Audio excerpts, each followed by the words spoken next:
اور union council 68 اور پھر ساتھ یہ بائی پاس کی سڑک ہو اور ایک خوبصورت سا سواں ہے جہاں پہ ساتھ آپ میرے دائیں ہاتھ پہ میٹرو کا اتنا پیارا گریڈ اسٹیشن ہے. تو اس سے بڑھ کے ہماری مسلم لیگ نون کی خدمت کی نشانی کیا ہو کہ جہاں ہم بیٹھے ہیں وہاں ملتان کا نہیں. آپ یقین کیجئے آپ لاہور بھی گئے ہوں گے, اسلام آباد بھی گئے ہوں گے, یہ میٹرو اسٹیشن جو آپ کے دائیں سائڈ پہ ہے, میرے دائیں سائڈ پہ اور آپ لوگوں کے بائیں سائڈ پہ, یہ اس ٹائم پاکستان کا خوبصورت ترین میٹرو اسٹیشن ہے. آپ دبئی بھی جائیں, بیرون ملک بھی جائیں تو آپ کو اس سے بڑھ کے نہیں ملے گا.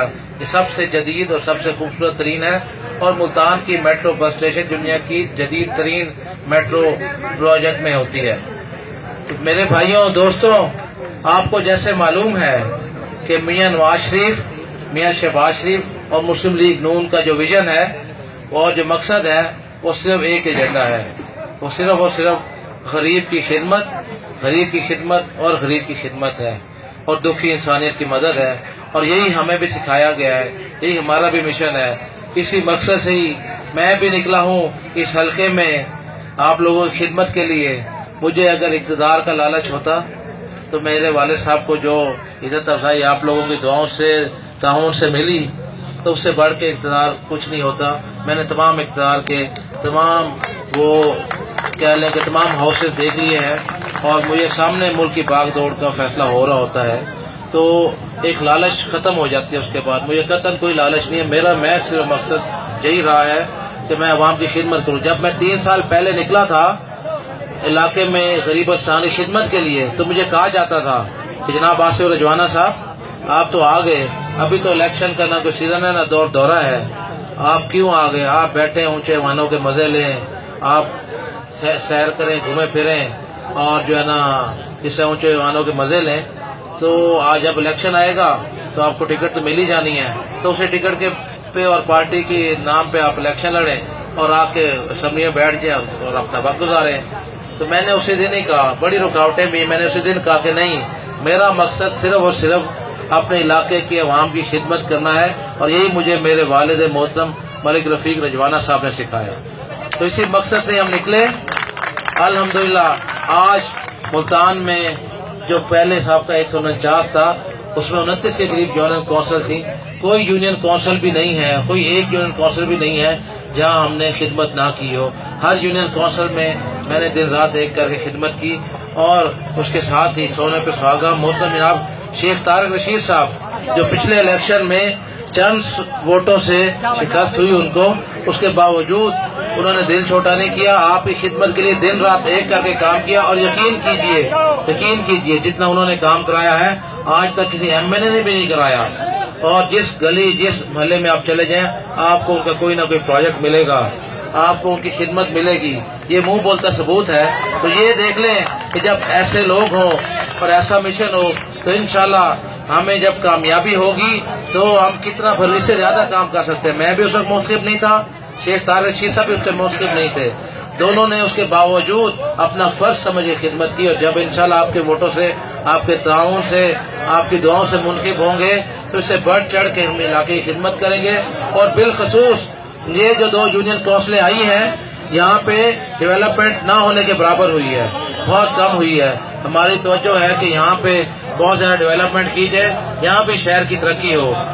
تو میرے بھائیوں یہاں جہاں ہم کھڑے ہیں میں آپ کو یہ بھی بتاتا چلوں, یہاں سے صرف آدھا کلومیٹر آپ آگے چلے جائیں تو فیض عام چوک آتا ہے.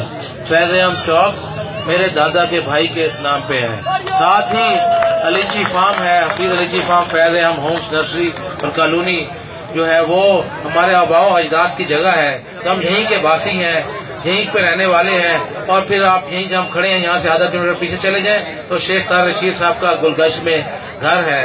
تو آپ یہ دیکھ لیں کہ ہم یہیں کے باسی ہیں, یہیں پہ رہنے والے ہیں. ہمارا جینا مرنا غمی خوشی سانجھی ہے, آپ لوگوں کے ساتھ ہے. تو اس لیے میرے بھائیوں کسی کے جھانسے میں نہ آئے. آپ نے پہلے بھی لوگوں کو منتخب کیا, وہ بھی آپ لوگوں کو ہم سے غلطی ہوئی سب سے. تو آپ دیکھ لیں کہ جو ایم این اے صاحب بنے 2.5-3 سال وہ بھی رہے, کون سی خدمت کی ہے انہوں نے. تو ایک تو خدمت کی چیز بتا دیں, تو ایک تو آپ بتائیں کا پروجیکٹ ہو, کہیں تو انہوں نے کام کیا ہو. جب نہیں ہوا تو پھر کس منہ سے آتے ہیں علاقے میں. جو ایم پی اے صاحب بنے ہیں وہ تو سونے پہ سہاگا ہے نا. وہ تو نہ کمپین میں نظر ہے نواب صاحب پچھلی دفعہ, نہ 5 سال پورے 5 سال نظر ہی نہیں آئے۔ آپ کو یہ معلوم ہے کہ سال میں 9 مہینے وہ مری میں گزارتے ہیں۔ کیوں؟ کہ ان کی سکن یہ گرمی برداشت ہی نہیں کر پاتے، ملتان میں رہ ہی نہیں سکتے، تو ابھی خدمت کیا کریں گے میرے بھائیوں؟ یہ حقیقت ہے، یہ حقیقت ہے۔ میں ذاتی ان پہ کوئی بات نہیں کر رہا، میں ایک کینڈیڈیٹ کے پوائنٹ آف ویو سے کہہ رہا ہوں جس کا مقصد ہے وہاں کی خدمت کرنا۔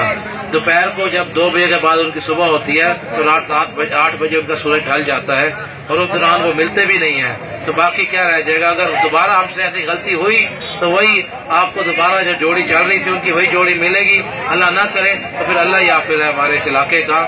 تو خدا نہ خواستہ ایسا فیصلہ ہو تو میرے بھائیوں میری یہ درخواست ہے کہ آپ ہم دونوں کو جوڑی کو کامیاب کیجئے تاکہ ہم دونوں مل کے آپ کی خدمت کریں۔ اگر خدا نہ خواستہ کوئی اونچ نیچ ہو گئی تو جوڑی میں کوئی مسئلہ ہوا تو آپ کی خدمت بھی پوری نہیں کر سکتے، ادھوری خدمت نہیں ہوتی۔ تو آپ مل کے یہ جذبے کے ساتھ یہ خدمت کریں۔ اور میں ساتھ یہ بھی کہتا چلوں، یہ جو بیرونی سازش ہو رہی ہے، میاں نواز شریف اور ان کے خاندان کو جو نشانہ بنایا جا رہا ہے، یہ پاکستان کو ختم کرنے کی اس کا مقصد ہے، جو کہ انشاءاللہ ناکام ہوں گے۔ یہ بیرونی قوتیں جو سازش کر رہی ہیں، کیا پاناما کیا ایک خاندان کے لیے تھا؟ کیا پاناما میں میاں نواز شریف کا کہیں نام بھی تھا؟ میرے بھائیوں کہیں بھی اس پاناما کے کیس میں کہیں بھی میاں نواز شریف کا نام بھی نہیں ہے، نام بھی نہیں ہے۔ جب میاں نواز شریف کا نام ہی نہیں ہے، آپ عدالتوں میں کسی شخص پہ پرچہ ہو نا، تو اس میں بھی اگر اس کا نام نہ ہو تو اس کے خلاف کارروائی نہیں ہوتی، سزا نہیں ہوتی۔ تو ایک تو آپ جس کا نام نہ ہو آپ اس پہ بیٹھ جائیں اور پھر ایسی کارروائی کریں کہ صبح بھی پیشی، دوپہر بھی پیشی، شام بھی پیشی، اگلے دن پھر کہہ کے آئیں، اور اس طرح سے ہو۔ یہاں تو مقدمات جو ہیں، جو غریب انسان ہوتا ہے، دھکے کھا رہا ہوتا ہے، 20-30 سال سے اس کو انصاف نہیں ملتا، اور یہاں پہ انہیں اتنی جلدی پڑی ہوئی تھی کہ کہیں الیکشن نہ ہو جائے، یہ فیصلہ پہلے کر دو، کہیں یہ نہ ہو کہ لیٹ ہو جائیں اور سچ کا پول کھل جائے۔ تو میرے بھائیوں آپ نے ہمت کرنی ہے، جذبہ نہیں چھوڑنا۔ آپ کو یہ بتا دوں، جو میرے پاس رپورٹ ہے، خفیہ اعداد و شمار بتاتے ہیں کل کے فیصلے کے بعد ہمارا یہ الیکشن 50% آسان ہو گیا ہے، ہمارا گراف 50% اوپر ہو گیا ہے۔ ہم پرسوں جہاں کھڑے تھے آج اسے 2 گنا اوپر ہو گئے ہیں۔ اگر ہماری جو ہے نا کہہ لیں کہ ہمارا جو گراف تھا 50% تھا، آج ہم 100% ہو گئے ہیں۔ ہمارا ورکر چارج ہے، ہمارا ووٹر چارج ہے، غریب انسان چارج ہے۔ جب ناانصافی ہوگی تو اللہ کی لاٹھی بھی بے آواز ہے، اللہ کی لاٹھی بھی پڑے گی۔ ایسی عدالتیں ہی نیب کی ہیں نا، یہاں پہ زرداری کو جناب محترم جو مسٹر 10% 100% ہوئے، ان کے 10 سال مقدمے چلے ہیں نیب میں، اور ان کو 10 سال میں کوئی سزا بھی نہیں ہوئی۔ یہاں کون سا ایسا ان کو آفت پر آئی تھی کہ ان سے چند ماہ بھی نہیں گزرے، انہوں نے کہا نہیں کریں اور ابھی فیصلہ کریں، اور فیصلہ بھی وہ جس سے پوری قوم کو شرمندگی ہو رہی ہے۔ انتہائی افسوس کی بات ہے، اور مجھے معلوم ہے کہ عوام اس فیصلے کو مسترد کرتی ہے، اور عوام ہی اپنا یہ فیصلہ 25 تاریخ کو اپنے ووٹ سے رجسٹر کرے گی۔ یہ فیصلہ عوام نے 25 کو ووٹ کے ذریعے دینا ہے، اور انشاءاللہ مسلم لیگ نون کامیاب ہوگی پھر سے، نہ صرف پنجاب میں، اب تو مرکز میں بھی کنفرم ہو گیا ہے، کل کے فیصلے کے بعد مسلم لیگ نون ہی آئے گی۔